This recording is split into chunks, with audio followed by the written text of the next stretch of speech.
For this next problem, we're going to find all the complex zeros for a polynomial function.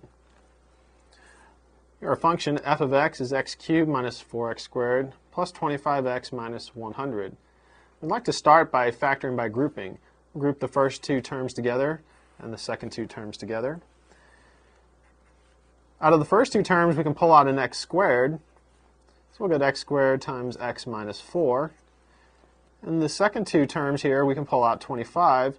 So we'll have plus 25 times x minus 4. Now my two terms have a common factor of x minus 4, which I can pull out. So I get x minus 4 times x squared plus 25. We want to find all the complex zeros for this, so we could set this function equal to 0 and solve.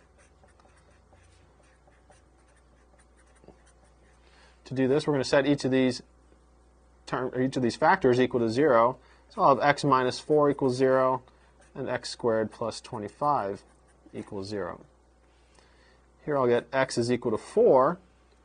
Here I'll have x squared equals negative 25.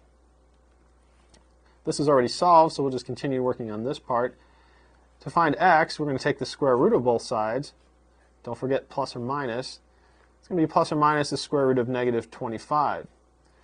Now in the real number system, we can't take the square root of a negative, but we are on the complex number system, and so we can do this. Remember, the square root of negative 1 is I, and so x is equal to plus or minus 5i. So we have three zeros for this polynomial function, and our zeros are x equals 4, x equals negative 5i, and x equals 5i.